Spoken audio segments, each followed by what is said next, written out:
Durante más de 17 siglos, los guardianes de la fe han mantenido bajo llave una verdad tan perturbadora que su revelación podría transformar para siempre la manera en que comprendes el cristianismo. Esta noche, esas puertas selladas se abren ante ti. ¿Alguna vez te has preguntado por qué sientes que algo falta en las enseñanzas que recibiste? ¿Por qué, a pesar de años de oración y búsqueda, persiste en tu alma esa sensación de vacío, como si las respuestas más importantes hubieran sido deliberadamente omitidas? No estás equivocado. Esa inquietud que experimentas no es casualidad. Es tu espíritu reconociendo que la versión de los hechos que te enseñaron está incompleta. La noche más sagrada de la historia cristiana, aquella en que Jesús reunió a sus discípulos por última vez antes de su crucifixión, contiene secretos que han sido cuidadosamente borrados de los registros oficiales. Palabras que fueron pronunciadas, pero que jamás llegaron a tus oídos. Revelaciones que podrían iluminar cada aspecto de tu fe, pero que permanecen enterradas en manuscritos olvidados y textos prohibidos. Los concilios eclesiásticos del siglo IV no solo decidieron qué libros formarían parte de la Biblia, también determinaron qué verdades serían silenciadas para siempre. El emperador Constantino y los obispos de Nicea no actuaron movidos únicamente por inspiración divina, sino también por intereses políticos que requerían una versión controlada y manejable del cristianismo.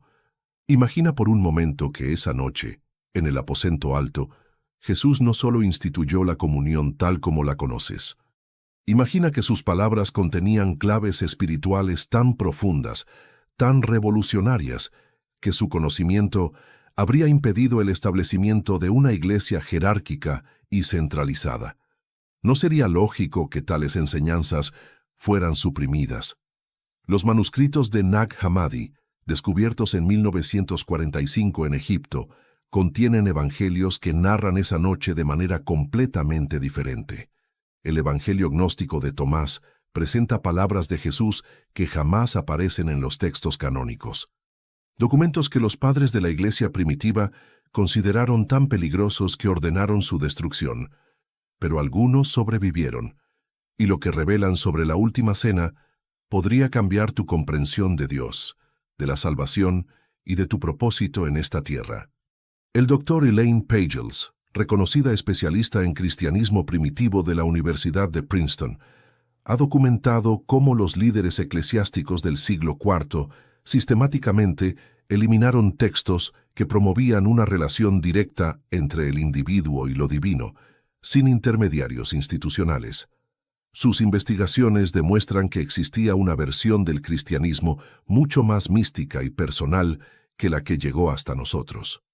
Durante siglos, generaciones enteras han vivido y muerto sin conocer estas verdades. Han buscado a Dios a través de rituales y dogmas que, aunque válidos, representan apenas una fracción de lo que Jesús realmente enseñó esa noche trascendental. La pregunta que surge es inevitable.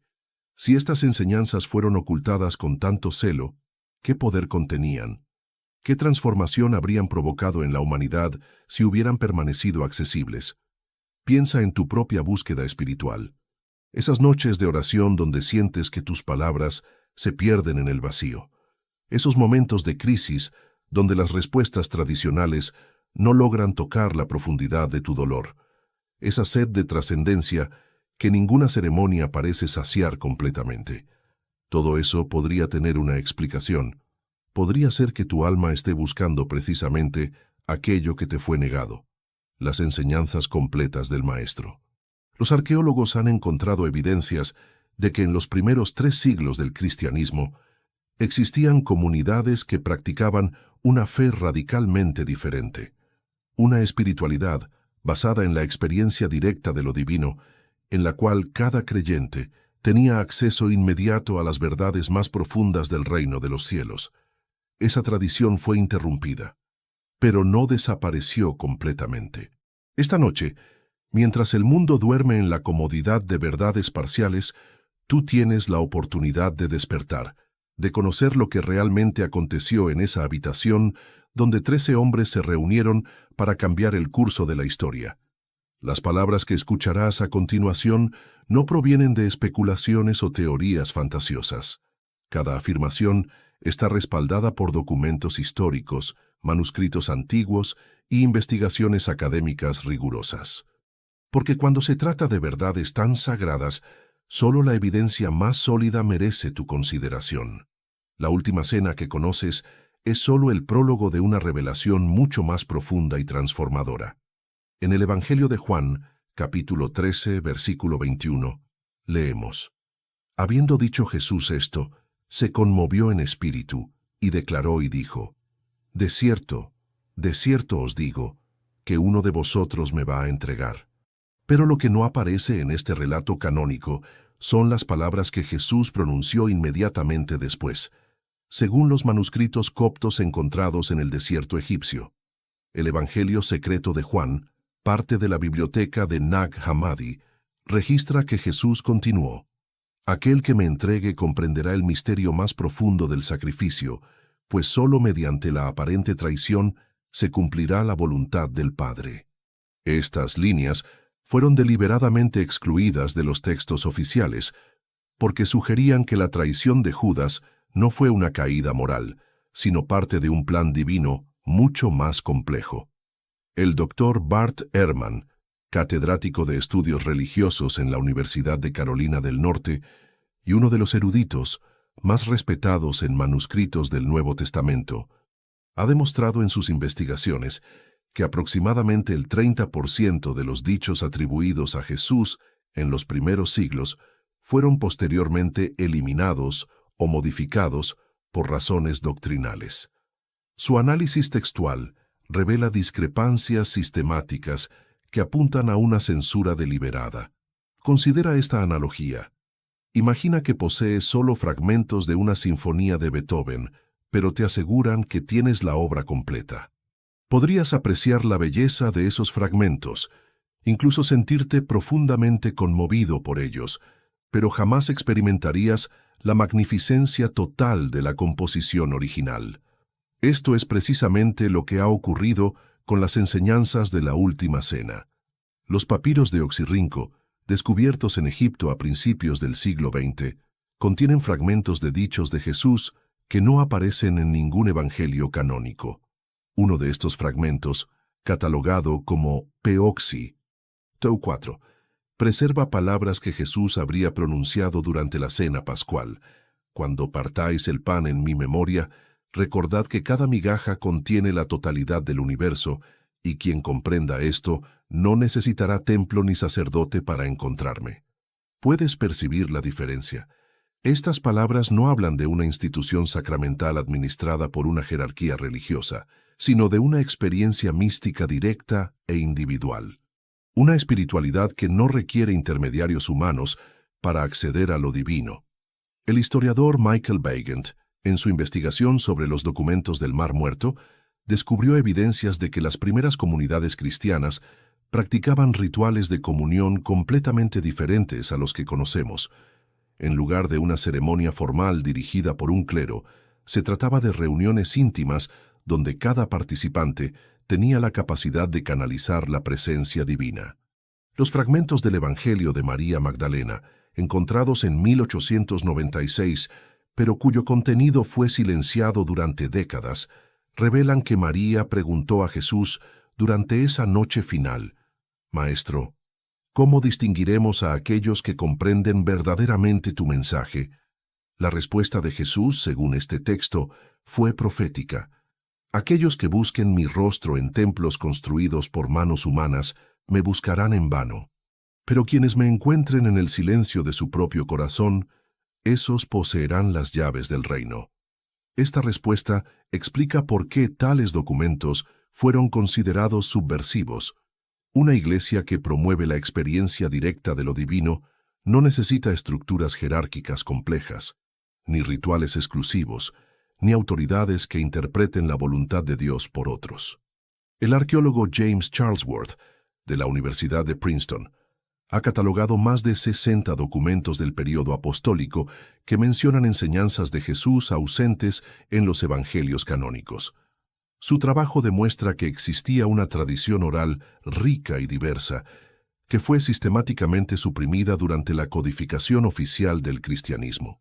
En el Evangelio de Tomás, Logia 108, Jesús declara: «Quien beba de mi boca se volverá como yo, y yo me volveré como él, y las cosas ocultas le serán reveladas».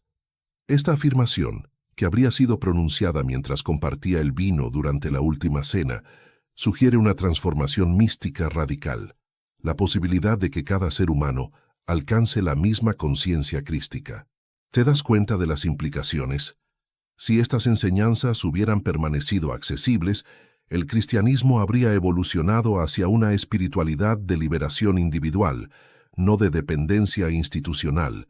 Los estudios de la antropóloga Karen King, profesora en Harvard Divinity School, sobre los textos gnósticos han revelado que las primeras comunidades cristianas incluían mujeres en roles de liderazgo espiritual, y que sus enseñanzas enfatizaban la gnosis, el conocimiento directo de lo divino, por encima de la fe ciega en dogmas establecidos. El Códex Chacos, descubierto en Egipto en la década de 1970, pero autenticado solo en 2006, contiene el Evangelio de Judas, donde se narra que Jesús instruyó privately a Judas sobre el verdadero significado de su misión. Según este texto, Jesús le dijo: «Tú excederás a todos ellos, porque sacrificarás al hombre que me reviste». Esta frase sugiere que Judas no traicionó a un hombre, sino que ayudó a liberar al espíritu divino de su envoltura humana, cumpliendo así el plan cósmico de redención. Una interpretación que transforma completamente nuestra comprensión de los eventos de esa noche. Los investigadores del Jesús Seminar, un grupo de más de 100 eruditos bíblicos, han confirmado mediante análisis lingüístico y contextual que muchos de los dichos atribuidos a Jesús en fuentes extrabíblicas muestran características auténticas del arameo galileo del siglo I, sugiriendo que, efectivamente, preservan enseñanzas genuinas del Maestro. La pregunta que emerge es perturbadora. Si estas revelaciones son auténticas, ¿qué más nos ha sido ocultado? ¿Cuántas generaciones han vivido una fe incompleta, buscando en rituales externos lo que Jesús enseñó que podía encontrarse en el interior de cada alma? El profesor Morton Smith, de la Universidad de Columbia, descubrió en 1958 un manuscrito en el monasterio de Marsaba que contiene fragmentos de un Evangelio secreto de Marcos. Este documento menciona enseñanzas privadas que Jesús impartía solo a discípulos preparados para recibir los misterios del reino de Dios. Cada fragmento recuperado, cada papiro desenterrado, cada códice traducido nos acerca más a la verdad completa de lo que realmente ocurrió esa noche en Jerusalén. Una verdad que ha esperado 2 milenios para volver a brillar. Estamos viviendo días en los que las profecías se están cumpliendo ante nuestros propios ojos, pero la mayoría aún camina en la oscuridad, atrapada en verdades incompletas que fueron cuidadosamente ocultadas a la humanidad durante siglos. Ahora piensa, ¿y si precisamente aquello que fue eliminado de las Escrituras contiene las respuestas que llevas años buscando? Respuestas que pueden iluminar tu camino, fortalecer tu fe y revelar el verdadero propósito de la venida de Jesús. Por eso preparé para ti un libro digital poderoso. ¿Por qué los apóstoles ocultaron las palabras más peligrosas de Jesús? Este libro no es solo una lectura, es un despertar espiritual, una herramienta para quienes desean ir más allá de la superficie, liberarse de la manipulación y reconectarse con el Cristo auténtico, sin filtros, sin distorsiones, sin intereses humanos. Descárgalo ahora mismo. Está disponible en el primer comentario fijado. Pero atención, este contenido podría ser eliminado en cualquier momento. Contiene revelaciones espiritualmente sensibles que incomodan incluso a líderes religiosos. No esperes a que el mundo se derrumbe para buscar lo que tu alma ya sabe que necesita. Haz clic ahora, descarga tu ejemplar y permite que esta verdad comience a transformar tu vida. Y si eres uno de los primeros en descargarlo, vuelve aquí y escribe: Amén. Ese será tu acto de fe.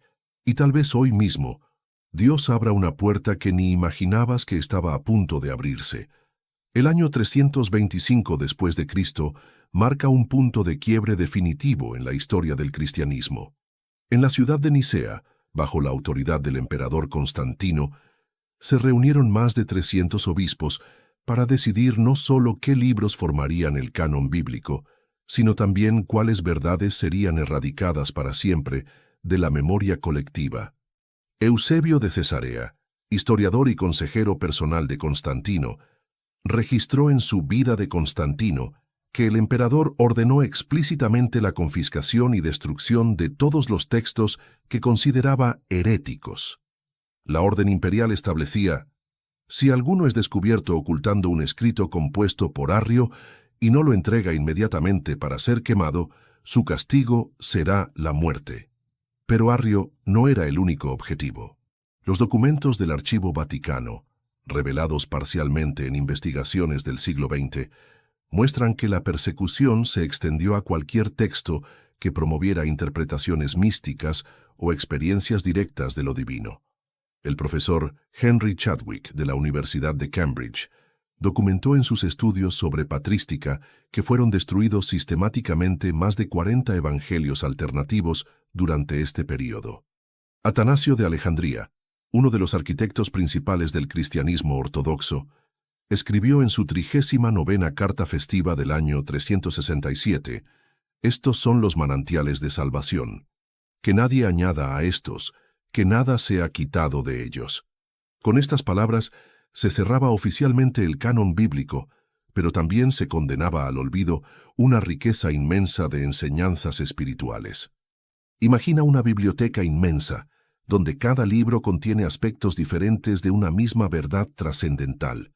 Ahora imagina que los bibliotecarios deciden conservar solo una décima parte de esos volúmenes y quemar el resto, argumentando que los libros eliminados confundirían a los lectores. Esta analogía refleja exactamente lo que aconteció con las enseñanzas originales del cristianismo.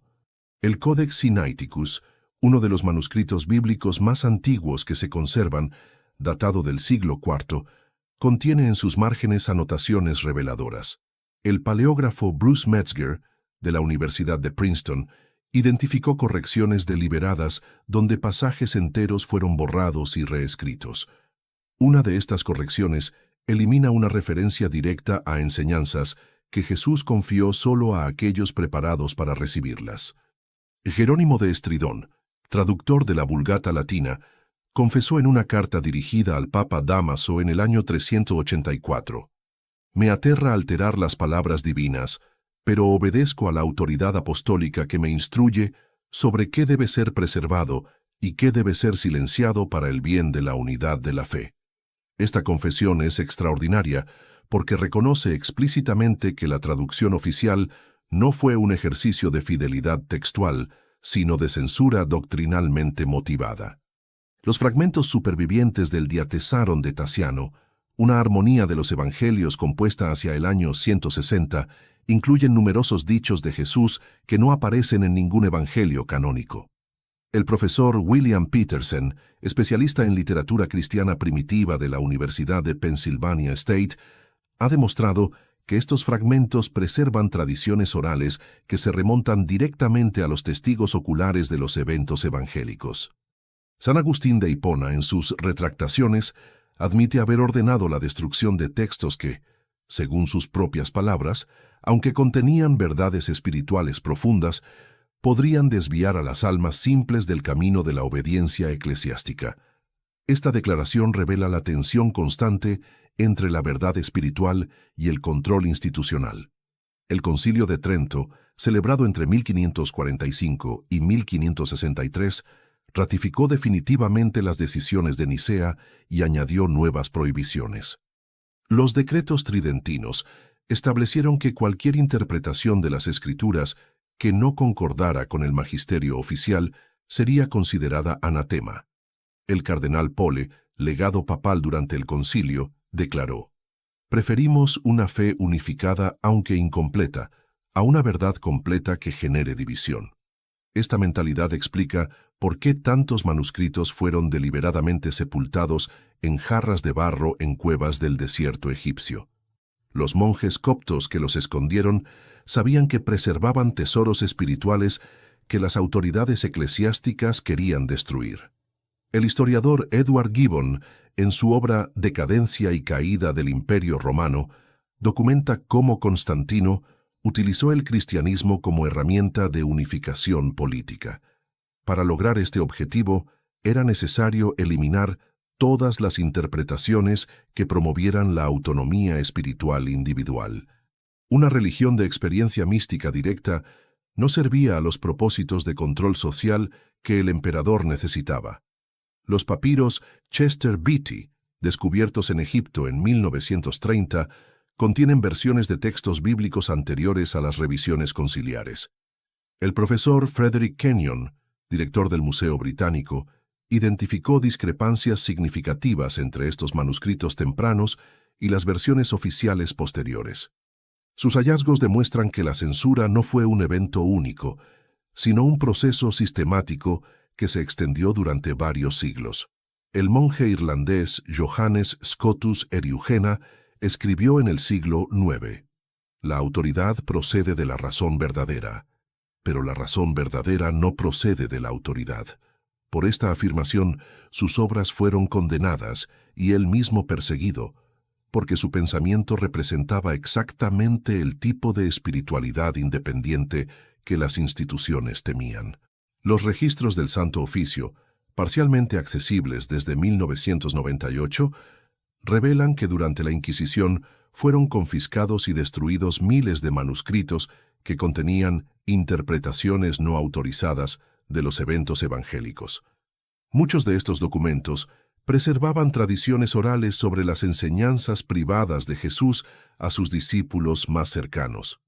El cardenal Joseph Ratzinger, antes de convertirse en Papa Benedicto XVI, escribió en su obra Introducción al Cristianismo: la Iglesia primitiva se vio obligada a tomar decisiones dolorosas entre la pureza doctrinal y la diversidad espiritual. Algunas verdades tuvieron que ser sacrificadas en favor de la unidad institucional. Esta admisión papal confirma lo que los documentos históricos han demostrado. La versión del cristianismo que llegó hasta nosotros es el resultado de decisiones políticas y administrativas, no necesariamente de inspiración divina pura. La manipulación fue tan sistemática que incluso las fechas de celebración fueron alteradas para borrar conexiones con tradiciones espirituales previas. La Última Cena, originalmente celebrada según el calendario lunar judío, fue trasladada al calendario solar romano para debilitar sus vínculos con la mística hebrea. Cada documento destruido, cada manuscrito censurado, cada tradición silenciada, representaba una pieza del rompecabezas espiritual completo que Jesús había dejado a la humanidad. Y ahora, 2 milenios después, esas piezas están siendo recuperadas. Ya no tienes que cargar con ese peso solo. Despierta a las verdades olvidadas con el libro digital ¿Por qué los apóstoles ocultaron las palabras más peligrosas de Jesús? El enlace está en el primer comentario fijado. Haz clic ahora y recibe tu copia antes de que lo retiren. El Evangelio de Felipe, preservado en el Códice Segundo de Nag Hammadi, registra palabras que Jesús pronunció mientras partía el pan. No es el pan lo que da vida, sino la comprensión de lo que el pan representa. Cuando comáis de este pan con conocimiento, comeréis de mi propia esencia. Esta declaración transforma radicalmente el sentido de la comunión, desde un ritual sacramental hacia una experiencia de unión mística. En Marcos 14:22 leemos la versión canónica. Y mientras comían, tomó Jesús pan y bendijo, y lo partió y les dio diciendo: Tomad, esto es mi cuerpo. Pero el fragmento P52 del papiro John Rylands, el manuscrito del Nuevo Testamento más antiguo que se conserva, contiene una variante significativa de este pasaje que fue posteriormente eliminada. Tomad y comprended, esto es mi cuerpo que se multiplica en cada uno de vosotros. La diferencia es fundamental. La versión oficial sugiere una transformación externa del pan en cuerpo divino. La versión original habla de una multiplicación interna de la conciencia crística en cada participante. El Dr. James Robinson, director del proyecto de traducción de los manuscritos de Nag Hammadi, ha demostrado mediante análisis filológico que el término arameo bisra, usado por Jesús esa noche, no se refería únicamente al cuerpo físico, sino a la totalidad del ser, cuerpo, alma y espíritu integrados. Esta comprensión holística del término cambia completamente la interpretación de sus palabras. Imagina a un maestro que entrega a sus discípulos no solo un libro de texto, sino también las claves secretas para descifrar los códigos ocultos dentro de ese libro. La última cena funcionaba de manera similar. Jesús no solo instituyó un ritual, sino que transmitió las claves místicas para acceder a estados superiores de conciencia a través de ese ritual. El Evangelio secreto de Marcos, descubierto por Morton Smith en el monasterio de Marsaba, contiene un pasaje donde Jesús explica a Juan: el vino que compartimos esta noche no es bebida para el cuerpo, sino medicina para el alma, que busca recordar su origen divino. Esta interpretación conecta la última cena con las tradiciones mistéricas del mundo antiguo, donde determinadas sustancias se utilizaban para inducir experiencias espirituales trascendentales. En los Hechos de Juan, texto apócrifo del siglo II, se narra que después de compartir el pan, Jesús condujo a sus discípulos en un canto místico donde repetían: «Gloria a ti, palabra, gloria a ti, gracia, gloria a ti, Espíritu Santo». Cada repetición, según el texto, elevaba la consciencia de los participantes hacia planos superiores de percepción espiritual. El profesor Stephen Davis, especialista en literatura cristiana primitiva de la Universidad Misericordia, ha identificado en estos textos apócrifos elementos que corresponden a técnicas de meditación y éxtasis espiritual similares a las practicadas en tradiciones místicas orientales. Sus investigaciones sugieren que Jesús enseñaba métodos específicos para alcanzar estados alterados de conciencia. El fragmento Q, fuente hipotética común a los evangelios de Mateo y Lucas, contiene un dicho de Jesús ausente en las versiones finales: «Cuando 2 o 3 se reúnan en mi nombre y partan el pan con comprensión, allí estaré yo, y allí estará también el Padre, y no habrá diferencia entre nosotros». Esta declaración habla de una unidad mística donde las fronteras entre lo humano y lo divino se disuelven. Los oráculos sibilinos cristianos, compilados en los primeros siglos de la era cristiana, preservan una tradición según la cual Jesús enseñó a sus discípulos que cada grano de trigo contiene el misterio de la muerte y resurrección, y quien comprenda este misterio no temerá a la muerte del cuerpo, pues conocerá la inmortalidad del espíritu. En el Evangelio de la Verdad, atribuido a Valentín, se describe cómo Jesús explicó durante la cena que el error consiste en creer que sois diferentes de mí. Cuando bebáis de este cáliz, recordad que la misma vida que fluye por mis venas, fluye por las vuestras. Esta enseñanza elimina la separación entre el maestro y el discípulo, promoviendo una espiritualidad de identificación directa con la conciencia crística. El historiador religioso Marvin Meyer, traductor de textos gnósticos en la Universidad Chapman, ha documentado que las primeras comunidades cristianas practicaban la última cena como un sacramento de iluminación, no de salvación externa. Los participantes buscaban experimentar personalmente la misma transformación de conciencia que Jesús había alcanzado. Los Hechos de Tomás registran que el apóstol, durante celebraciones eucarísticas en la India, cantaba: «Ven, comunión de los misterios secretos, ven, participación de la gnosis oculta». Estas invocaciones revelan que la última cena era concebida como un portal hacia conocimientos espirituales reservados para iniciados. En el Testimonio de la Verdad, otro texto de Nag Hammadi, se explica que Jesús dijo a sus discípulos: «No busquéis mi cuerpo en el pan, ni mi sangre en el vino. Buscad mi espíritu en vuestra propia transformación». Esta instrucción dirige la atención hacia la experiencia interior en lugar del ritual exterior.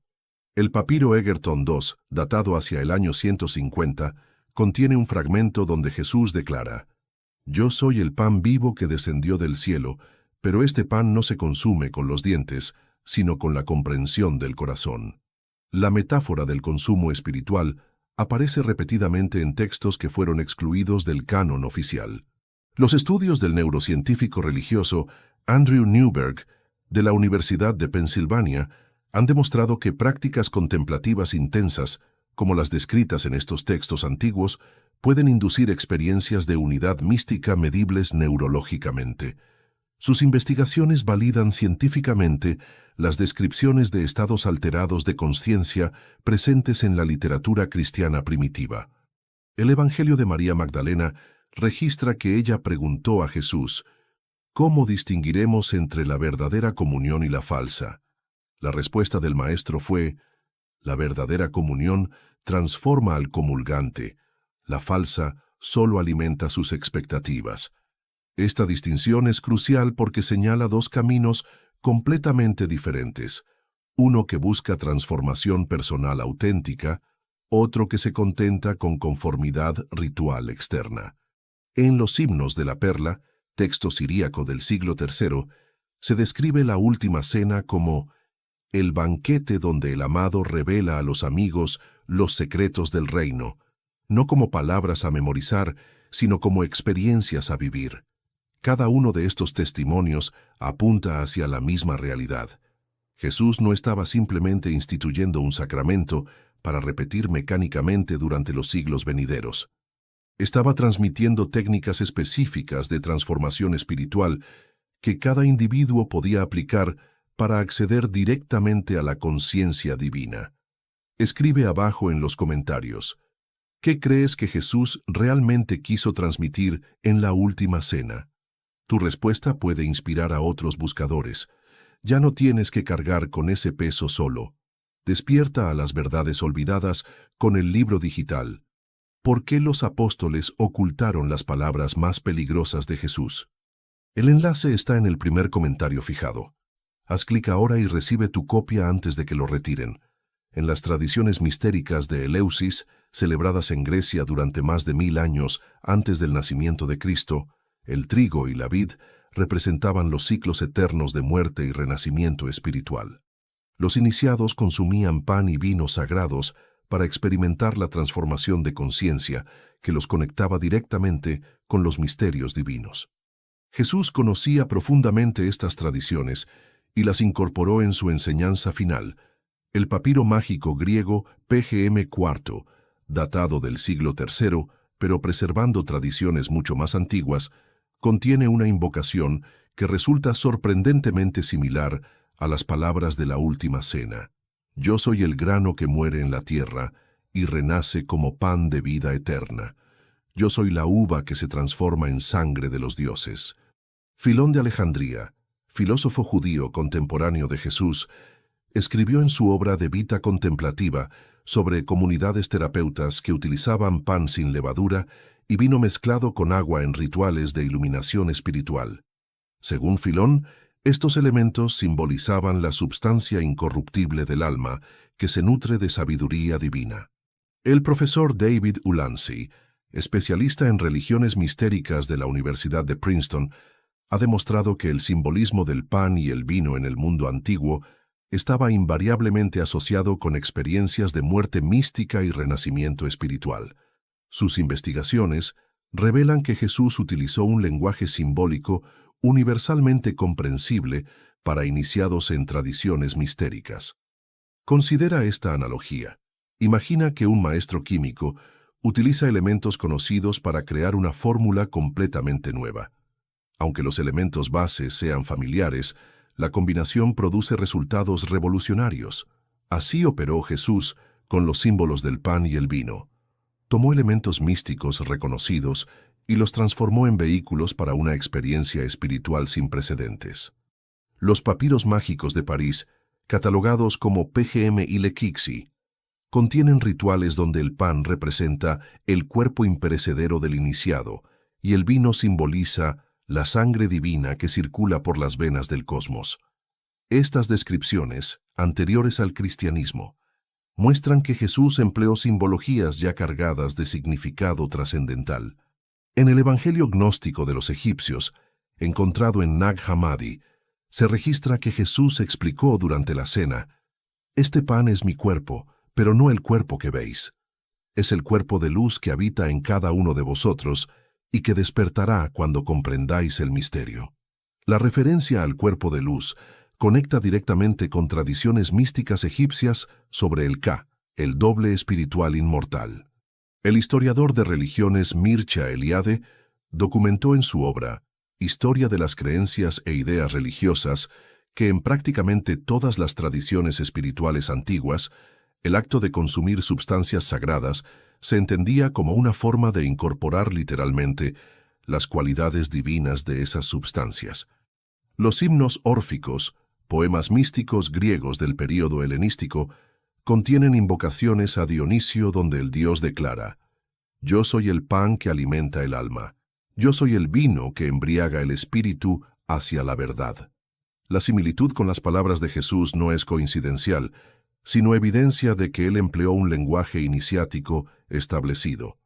El arqueólogo James Strange, de la Universidad del Sur de Florida, ha descubierto en excavaciones de sinagogas galileas del siglo I mosaicos que representan panes y copas con inscripciones en arameo que significan alimento del alma y bebida de inmortalidad. Estos hallazgos sugieren que el simbolismo eucarístico ya existía en el judaísmo místico de la época de Jesús. En los Hechos de Pedro, texto apócrifo del siglo II, se describe cómo el apóstol explicaba a los nuevos convertidos: «Cuando el Maestro nos dio el pan, no nos alimentó el estómago, sino el alma. Cuando nos ofreció el vino, no nos dio bebida para la sed corporal, sino medicina para la sed espiritual». Los estudios del egiptólogo Jan Assmann, de la Universidad de Heidelberg, han revelado que en los textos funerarios egipcios, el pan y el vino aparecen consistentemente como símbolos de transformación post-mortem. El difunto consume estos elementos para adquirir las cualidades necesarias para navegar en el mundo espiritual. El Evangelio de Tomás, en su Logia 77, preserva una declaración de Jesús que ilumina el simbolismo. «Yo soy la luz que está sobre todas las cosas. Yo soy el todo. De mí salió el todo, y hasta mí llega el todo. Partid un leño y allí estoy. Levantad una piedra y me encontraréis». Esta enseñanza sugiere que la presencia divina impregna toda substancia material, incluyendo el pan y el vino. Los papiros de Londres y Leiden, que contienen rituales mágicos greco-egipcios, describen ceremonias donde los participantes declaraban: «Yo como del cuerpo del Dios, yo bebo de su sangre, y así me convierto en lo que Él es». Esta fórmula revela el propósito místico subyacente en el consumo de elementos sagrados. El profesor Morton Smith, en su análisis del Evangelio secreto de Marcos, identificó referencias a el misterio del reino de Dios, que se transmitía mediante rituales nocturnos, donde pan y vino funcionaban como catalizadores para experiencias visionarias. Según Smith, estas prácticas conectaban directamente con tradiciones iniciáticas del mundo mediterráneo. En la tradición cabalística judía, representada en textos como el Zohar, el pan simboliza la Shekhinah, presencia divina femenina, y el vino representa Tiferet, belleza divina masculina. La unión de ambos elementos en el ritual genera lo que los cabalistas llaman Yiyud, la unificación mística de polaridades divinas. Los oráculos caldeos, textos místicos del siglo II, enseñan que el alma se nutre de substancias etéreas que aparentan ser materiales, pero contienen la esencia de los dioses.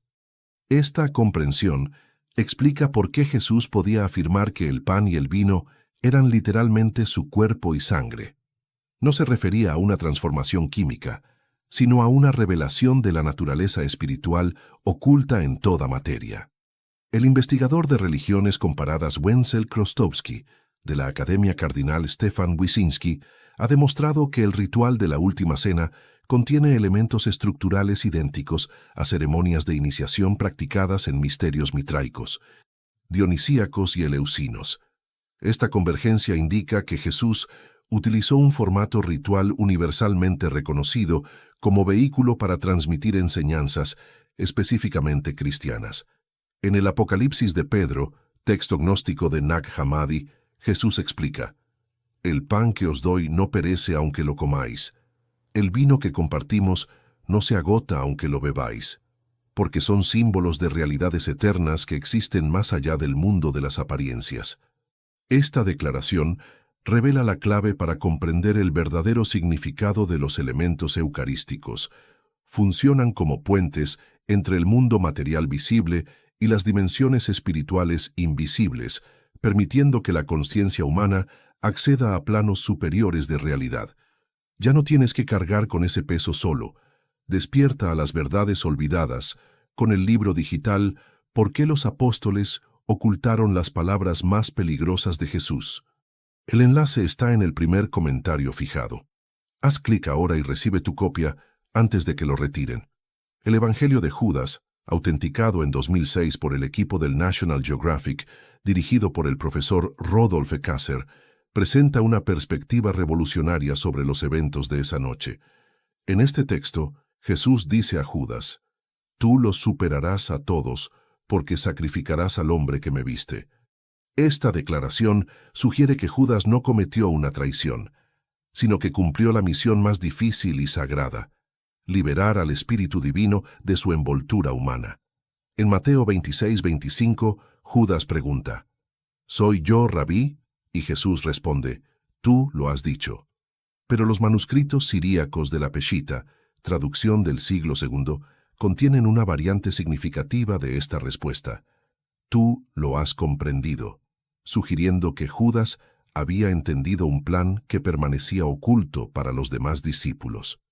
El profesor April de Konig, especialista en literatura gnóstica de la Universidad Rice, ha demostrado mediante análisis lingüístico que el término arameo maslema, tradicionalmente traducido como entregar o traicionar, posee un significado más profundo relacionado con completar o llevar a cabo una misión sagrada.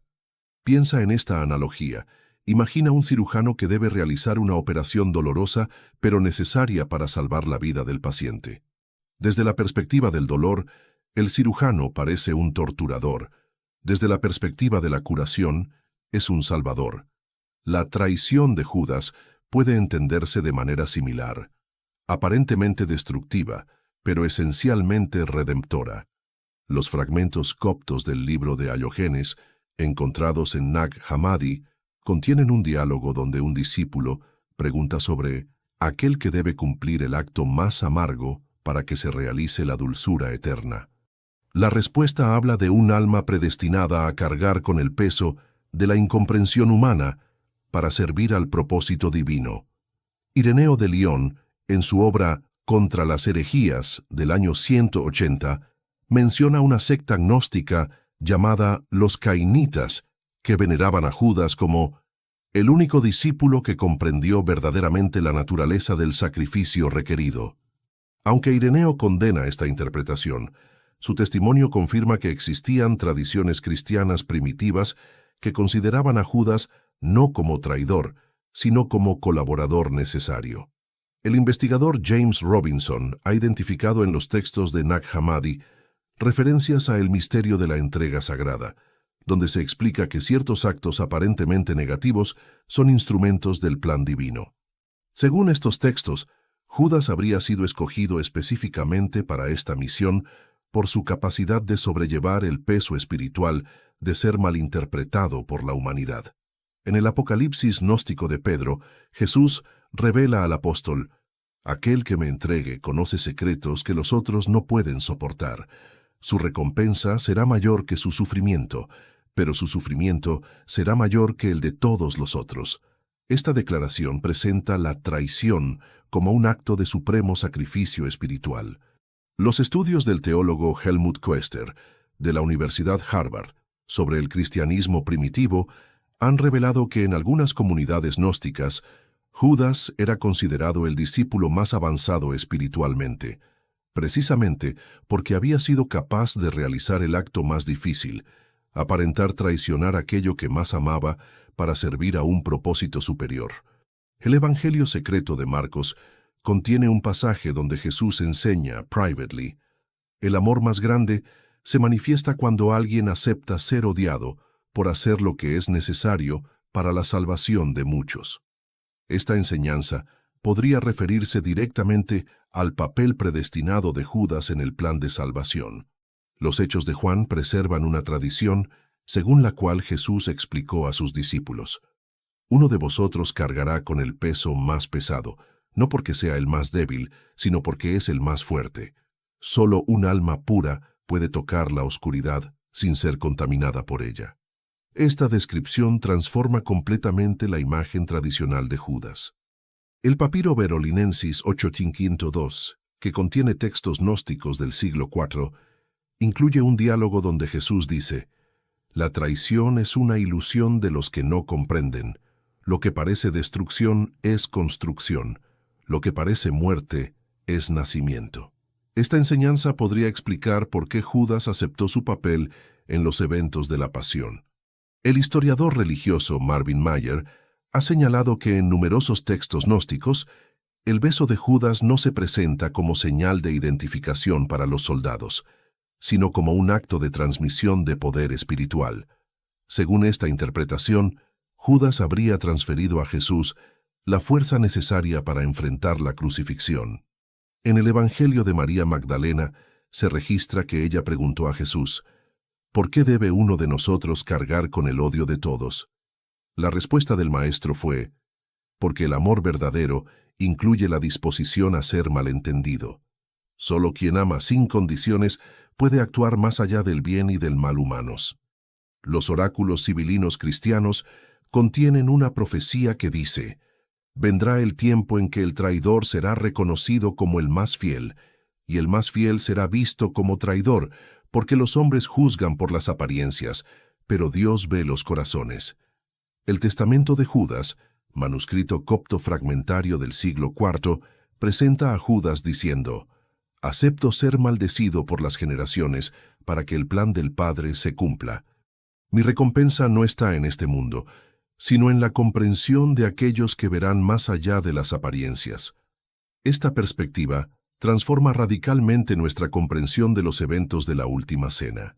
Si Judas no era un traidor, sino un colaborador consciente, entonces sus acciones esa noche no fueron motivadas por la codicia o la traición, sino por la obediencia a un llamado divino que requería el mayor sacrificio personal: ser recordado como el villano de la historia más importante de la humanidad.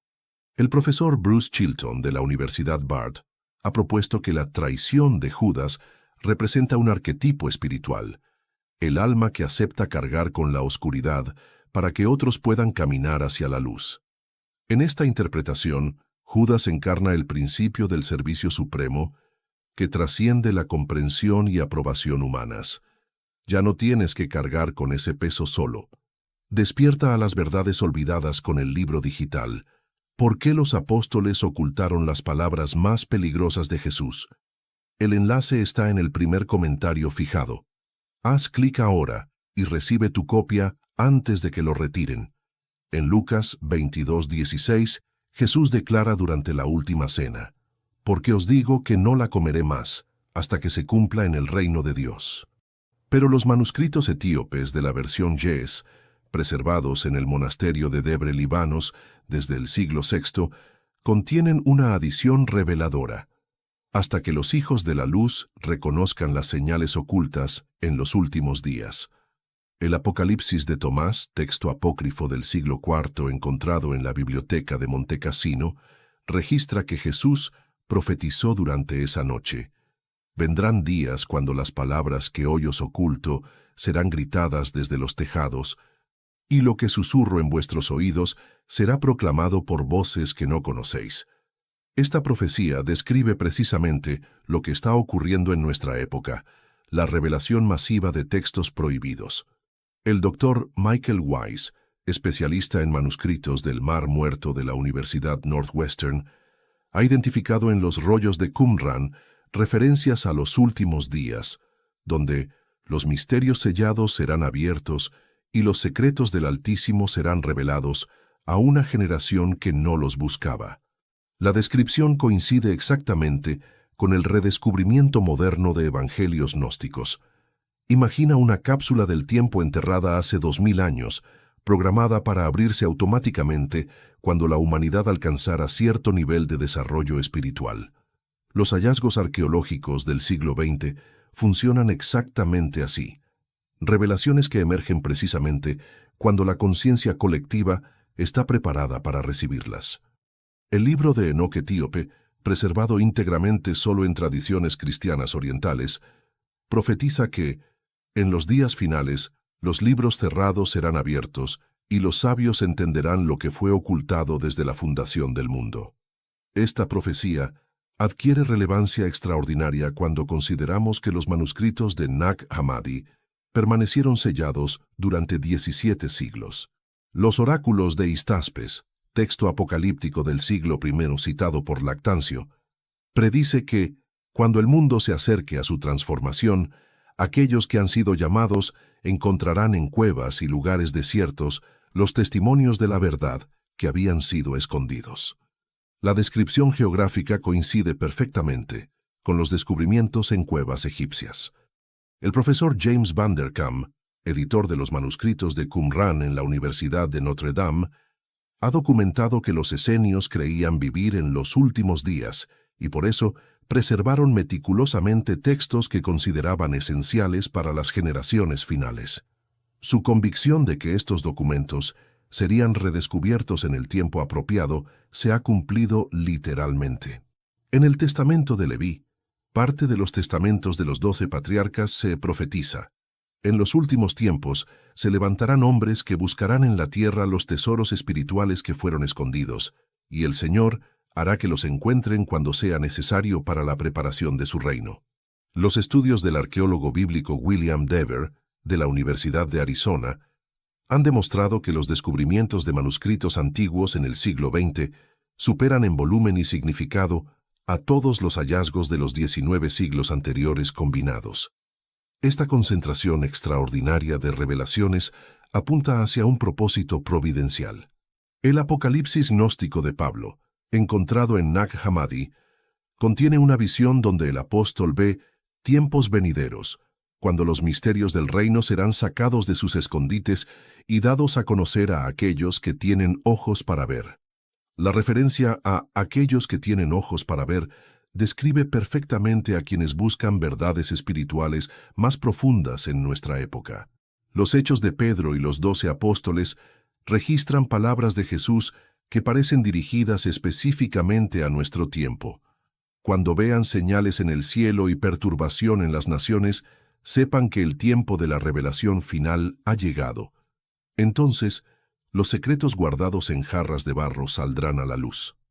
El investigador de profecías bíblicas Grant Jeffrey ha documentado que vivimos en la primera generación de la historia que puede acceder simultáneamente a manuscritos del Mar Muerto, códices de Nag Hammadi, papiros egipcios y archivos vaticanos parcialmente abiertos. Esta convergencia de revelaciones es sin precedentes. En el libro de los Jubileos, texto apócrifo judío del siglo II a.C., y se profetiza que, en los días de la generación final, los hijos de los hombres encontrarán palabras escritas en tiempos antiguos que cambiarán su comprensión de los caminos del Altísimo.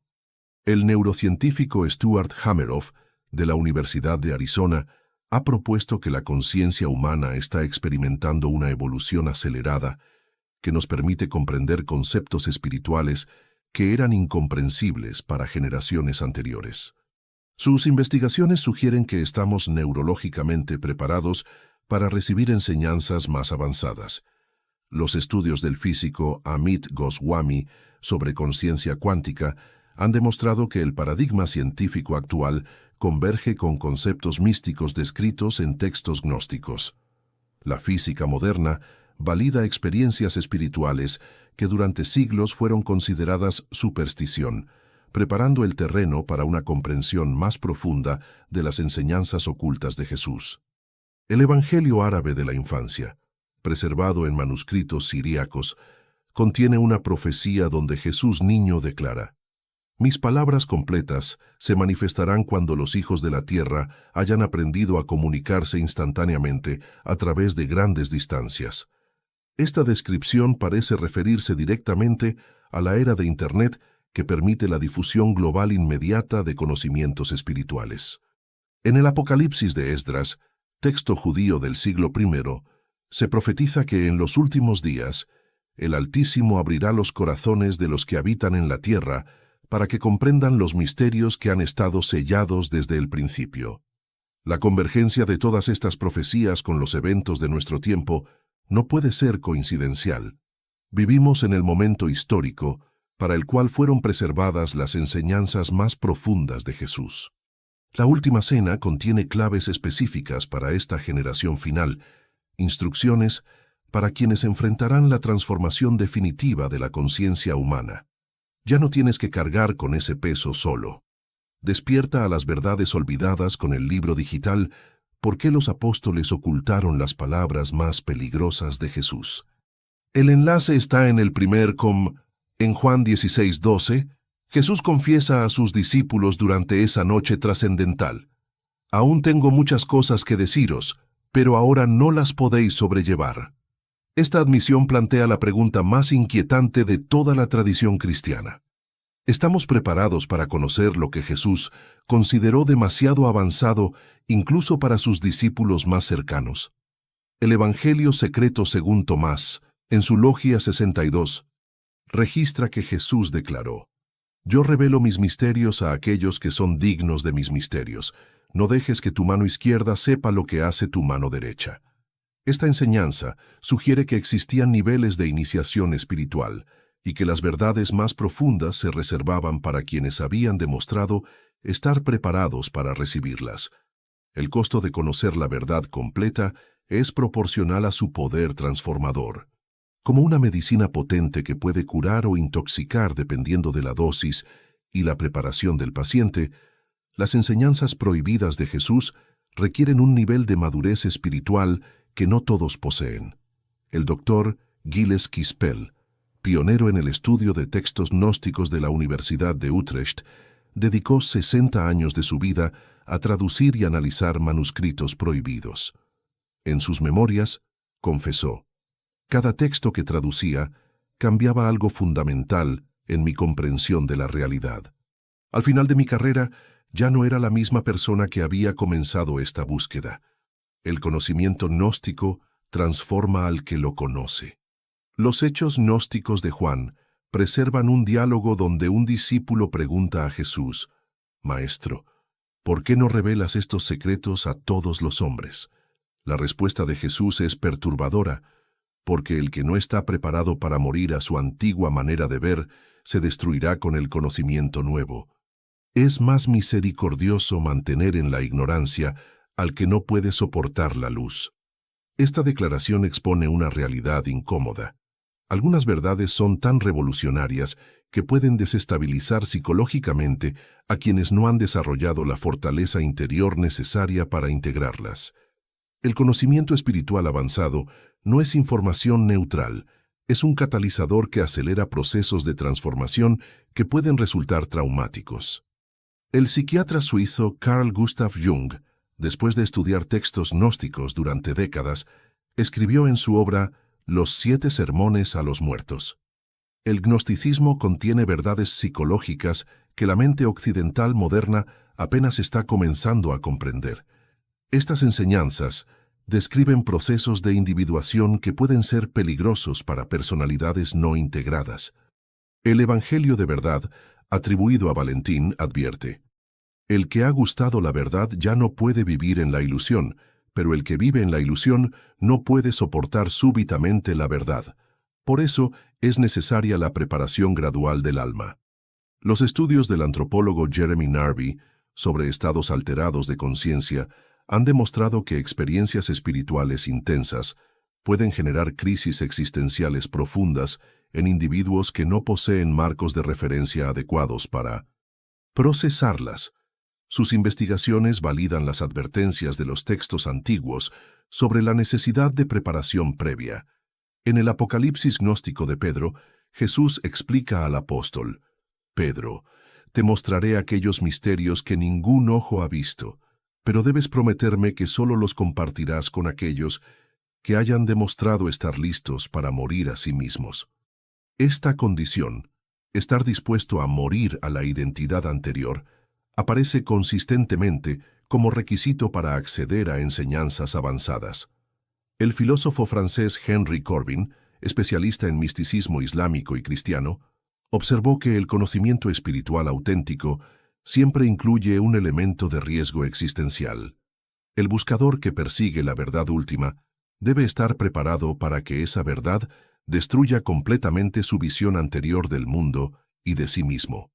Los Hechos de Tomás registran que el apóstol, antes de revelar ciertas enseñanzas, realizaba un ritual de preparación con los candidatos que duraba 40 días. Solo aquellos que completaban este proceso de purificación y fortalecimiento interior recibían los misterios del reino que transforman al mortal en inmortal. El neurocientífico Robin Carhart Harris, de la Universidad Imperial de Londres, ha demostrado mediante neuroimágenes que experiencias místicas profundas pueden reconfigurar permanentemente las redes neuronales del cerebro. Sus estudios sugieren que ciertas revelaciones espirituales producen cambios estructurales en la conciencia que son irreversibles. En el Evangelio de María Magdalena, ella pregunta a Jesús: ¿qué sucede con aquellos que reciben el conocimiento antes de estar preparados? La respuesta del Maestro es inquietante. Se vuelven como barcos sin ancla en medio de la tormenta. El conocimiento que debería liberarlos se convierte en su prisión. Esta metáfora náutica ilustra perfectamente el peligro.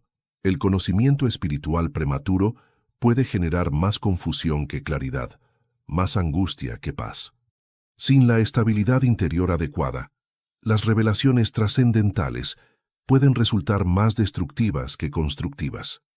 El psicólogo transpersonal Stanislav Grof, después de 4 décadas investigando estados no ordinarios de conciencia, ha documentado casos de emergencias espirituales donde individuos experimentan crisis psicológicas severas tras contacto con realidades místicas para las cuales no estaban preparados. Los oráculos caldeos, textos místicos del siglo II, enseñan que el alma no iniciada que contempla súbitamente los misterios divinos se ciega como el ojo que mira directamente al sol. La aproximación debe ser gradual, como el amanecer que prepara la vista para la luz plena. En el Testamento de la Verdad, uno de los textos de Nag Hammadi se advierte: muchos buscan la gnosis por curiosidad, pero pocos están dispuestos a pagar el precio de la transformación que la gnosis exige. Es mejor permanecer en la ignorancia dichosa que adquirir conocimiento sin la fuerza para sostenerlo. El precio del conocimiento auténtico incluye la disposición a cuestionar todo lo que considerabas verdadero, a abandonar identidades que creías permanentes, a enfrentar aspectos de la realidad que prefieren ignorar la mayoría de las personas. Requiere valentía para vivir en la incertidumbre mientras se integran perspectivas completamente nuevas sobre Dios, el universo y el propósito de la existencia. La pregunta que surge es personal e ineludible. ¿Tienes la fortaleza interior necesaria para conocer verdades que podrían revolucionar completamente tu comprensión de la realidad? ¿Estás preparado para que las revelaciones de la Última Cena transformen no solo tus creencias, sino tu identidad misma? ¿Desde qué país o ciudad estás viendo este video? Me encantaría saber hasta dónde está llegando esta búsqueda de la verdad. Ya no tienes que cargar con ese peso solo. Despierta a las verdades olvidadas con el libro digital. ¿Por qué los apóstoles ocultaron las palabras más peligrosas de Jesús? El enlace está en el primer comentario fijado. Haz clic ahora y recibe tu copia antes de que lo retiren. En 1 Corintios 11:26 Pablo escribe: Así pues, todas las veces que comiereis este pan y bebiereis esta copa, la muerte del Señor anunciáis hasta que Él venga. Pero los manuscritos siríacos de la Iglesia Oriental preservan una instrucción adicional del apóstol. Y cuando lo hagáis con comprensión, no solo anunciáis su muerte, sino que participáis en su resurrección. Esta diferencia textual revela el secreto práctico más importante. La transformación no ocurre automáticamente a través del ritual, sino mediante la comprensión consciente de lo que el ritual representa. La clave está en la intención y el conocimiento, no en la mecánica externa de la ceremonia. El doctor Marcus Borg, teólogo de la Universidad Estatal de Oregon, desarrolló lo que llamó práctica sacramental consciente, basada en textos gnósticos primitivos. Su método incluye 3 elementos esenciales: preparación meditativa, participación consciente e integración post-ritual. Los participantes reportan experiencias de conexión directa con la presencia divina que van mucho más allá de la comunión tradicional. Imagina que posees las instrucciones originales para operar una tecnología espiritual avanzada, pero durante siglos solo se han transmitido procedimientos simplificados que producen resultados limitados. Aplicar las enseñanzas completas de la Última Cena es como recuperar el manual de operación completo para tu potencial espiritual. Los Hechos de Tomás describen una práctica que el apóstol enseñaba en la India. Antes de partir el pan, siéntate en silencio y permite que tu respiración se aquiete. Reconoce que el pan contiene la misma sustancia de vida que circula por tu cuerpo. Cuando lo comas, hazlo con la conciencia de que incorporas conscientemente esa vida universal. Esta técnica, validada por estudios modernos de neuroplasticidad, puede literalmente reconfigurar tu experiencia espiritual.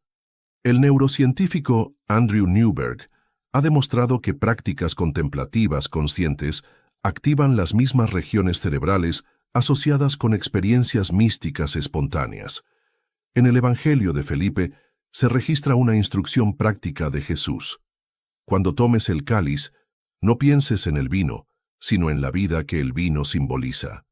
Permite que esa vida se extienda desde tu boca hasta cada célula de tu ser, recordando que la misma fuerza vital que me animó a mí, te anima a ti.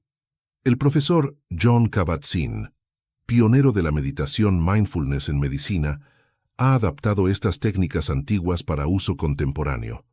Su protocolo incluye 5 minutos de respiración consciente antes de cualquier acto de comunión, transformando el ritual en una práctica de presencia plena que genera estados de conciencia elevados medibles científicamente.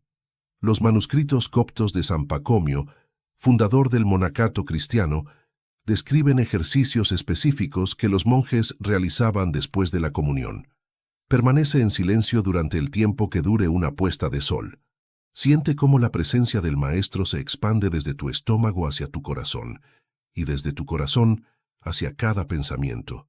No fuerces nada, solo observa y permite.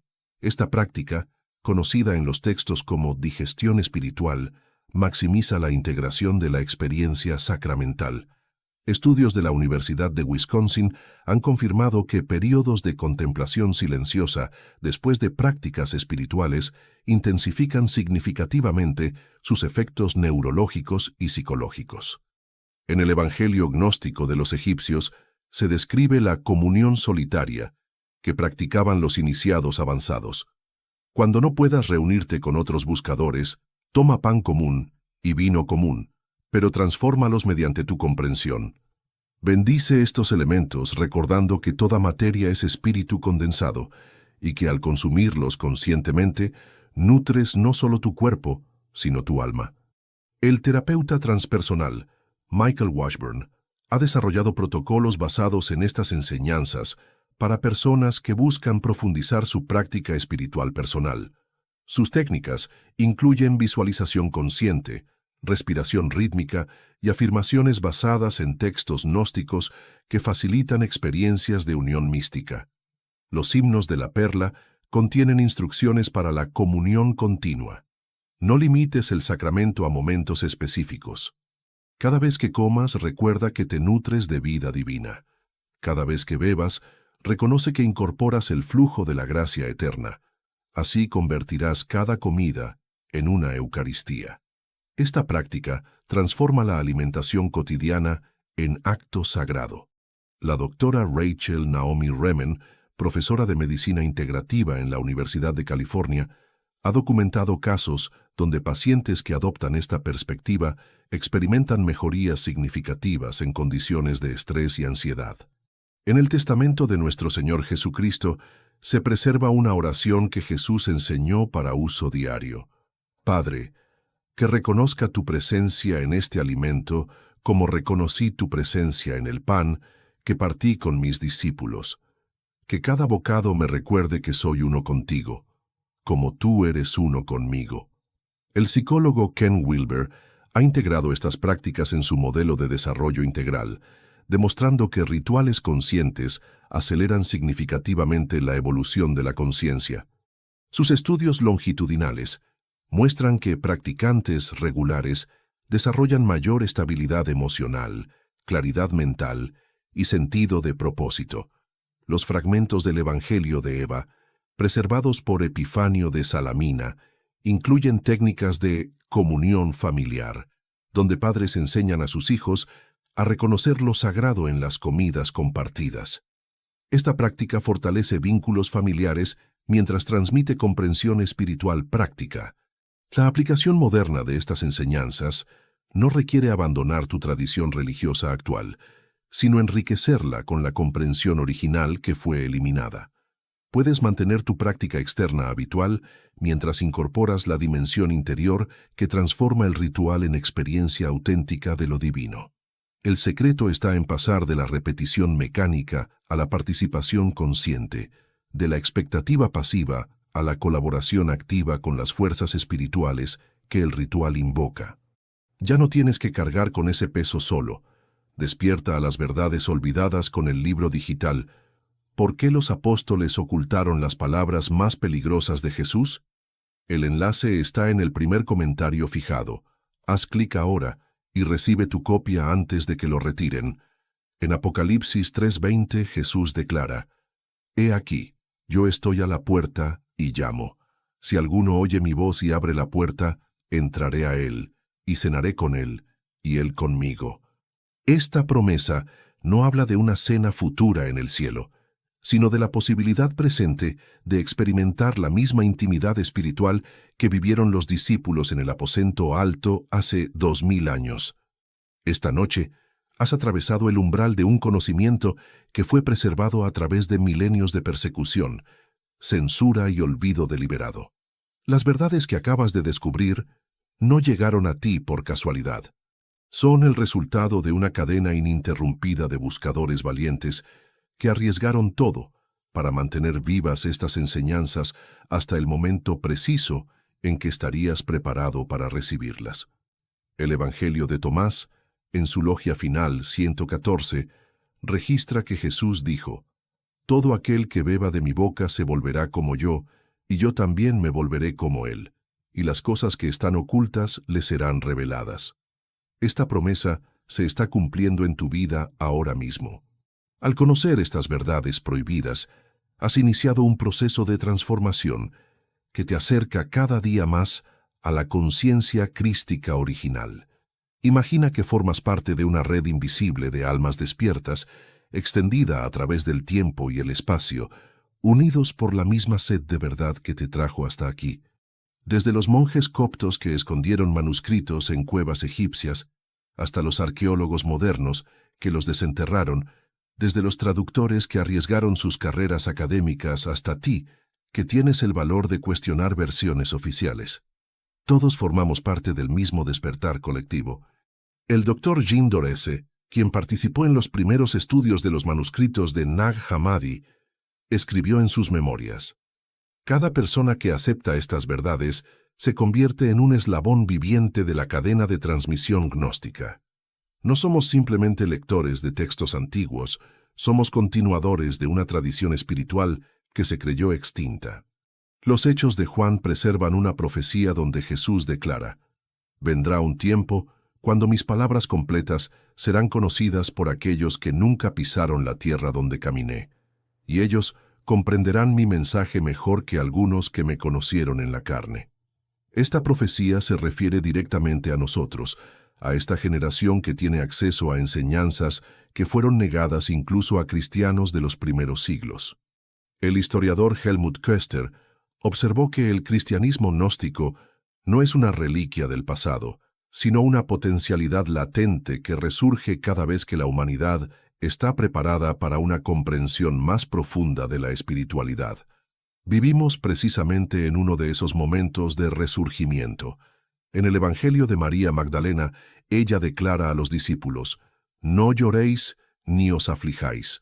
Su gracia estará con vosotros completamente y os protegerá. Más bien alegraos y regocijaos, porque Él nos preparó y nos hizo verdaderos seres humanos». Estas palabras se dirigen también a ti, confirmando que las revelaciones que has recibido tienen un propósito transformador específico. La responsabilidad que ahora cargas es sagrada. Como los discípulos que recibieron las enseñanzas originales en el aposento alto, tú has sido confiado con verdades que pueden liberar a otros de la confusión espiritual y la dependencia religiosa. No guardas este conocimiento solo para ti, sino como parte de un linaje de transmisores de luz. El psicólogo transpersonal Robert Assagioli escribió: «Cada individuo que alcanza un nivel superior de conciencia se convierte automáticamente en un agente de elevación para toda la humanidad. Su mera existencia eleva la frecuencia vibratoria del campo morfogenético colectivo. Tu despertar contribuye al despertar global». Los estudios del biólogo Rupert Sheldrake sobre resonancia mórfica han demostrado que cuando un número crítico de individuos domina nueva información, esa información se vuelve automáticamente más accesible para el resto de la especie. Cada persona que comprende las verdades prohibidas de la última cena facilita que otros las comprendan también. En el Apocalipsis gnóstico de Pedro, Jesús revela: «Pedro, aquellos que reciban esta gnosis se reconocerán mutuamente, aunque estén separados por océanos y montañas. Sus almas vibrarán en la misma frecuencia de la verdad». Este reconocimiento mutuo está ocurriendo ahora, a medida que buscadores de todo el mundo redescubren estas enseñanzas simultáneamente. El físico David Bohm propuso que la conciencia funciona como un campo holográfico donde cada parte contiene información del todo. Cuando accedes a las verdades completas de Jesús, no solo transformas tu propia comprensión, sino que contribuyes al banco de conocimiento espiritual disponible para toda la humanidad. No es coincidencia que hayas llegado hasta el final de estas revelaciones. Tu alma sabía lo que necesitaba encontrar. Las preguntas que te han inquietado durante años tienen ahora un contexto más amplio. Los vacíos que sentías en tu búsqueda espiritual comenzarán a llenarse con comprensión auténtica. El camino que se abre ante ti es el mismo que recorrieron los grandes místicos de la historia, desde la información hacia la experiencia, desde el conocimiento hacia la gnosis, desde la creencia hacia la certeza vivida. Las semillas de transformación que se plantaron en tu conciencia esta noche continuarán germinando durante el resto de tu vida.